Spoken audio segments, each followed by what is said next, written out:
some of the missteps that have happened in the past, I think have tainted relationships, both internally and with customers and vendors. And there's been a strong effort to try and repair those. And a lot has been done, in the last several years to do so. And I think by staying diligent in that path to right the wrongs that may have been done in the past, is what needs to happen. I think it's the right move. I think it's the right steps. I believe the greatest hurdle that we need to overcome is just being able to get out of our own way. I think that too many times we focus on the negative and we focus on the problems that we're going through that are beyond our control, things that are definitely nothing that we can do about them except live through them and grow from them. And I believe in that we can fulfill our purpose statement, and that's to serve God and serve our customers if we just allow Him to do what He wants to do inside of JRS. I believe the next few months are going to be the greatest hurdle. JRS had some poor years recently, and it's been a long time to overcome them.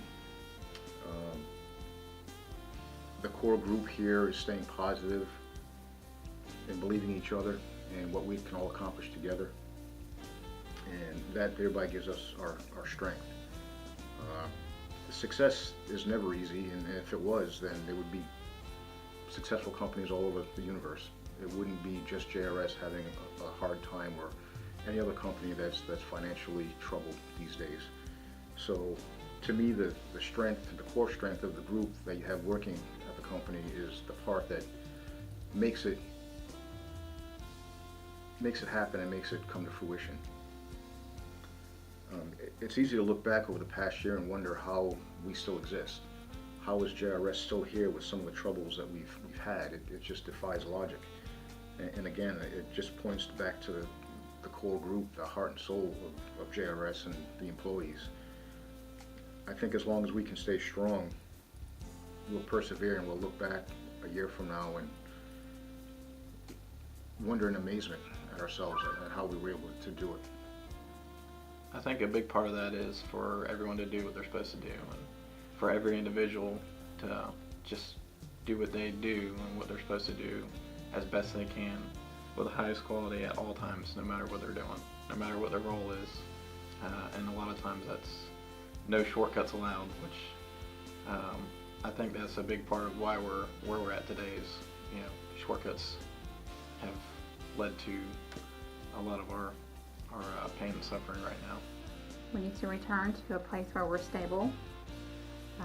We definitely need to come back to a place where we have the community, we have the family atmosphere. I don't think we have the personality mix for that to come to full fruition. So we have to overcome some personalities. We have to overcome the whole financial thing. When we return to a place of having no debt, where people see who JRS is, and we are able to do everything that we say we're going to do. We took the Dave Ramsey course together. That's my biggest goal within my family, is to get us to a point where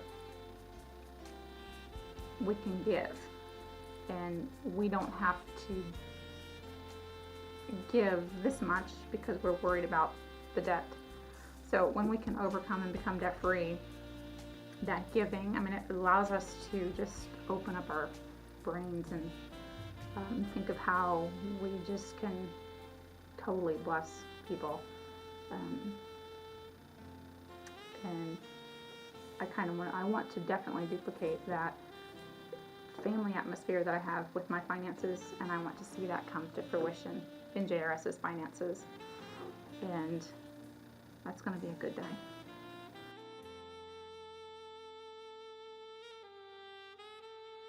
The greatest hurdle that I see right now is the debt that JRS carries. I believe, like the Bible says, the borrower is slave to the lender, And right now, I know we're having trouble with our vendors and our customers and the employees. And right now, it's difficult to do business with the customers and vendors, and for the employees to be upset about getting paychecks late is not a good witness at the moment, but hopefully we can get that turned around. My personal opinion is everybody here will just focus on what they can control and not focus on all the outside things, of not focus on sales, focus on engineering, focus on production. If they'll just focus on whatever their part is and then run full speed at it, then I think that we'll have the maximum impact on all of our jobs, on all of our customers, on the employees, if we'll just focus on what that we can control and not get caught up in all the drama of everything else going around, and just focus on ourselves, really. I would have to say it's retiring debt. Mr. Linton said it 3 years ago that we were dragging this ball and chain, and at the time I didn't realize as much as I do now just what he meant by that and how many times it has impacted our success over the last 2 or 3 years. The sooner we can retire this debt and get back good with vendors and delivering on time, everything ties into that debt. We can be great.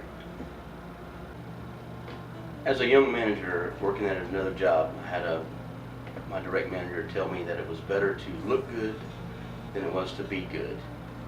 And I always struggle with that because I know that God judges us from the inside out. And because of some of our financial struggles, because of bad decisions, I think to the non-believer, the ones we're trying to witness to, they look at us and they judge us quickly on what we do right now, and they don't always see the inside. And I know that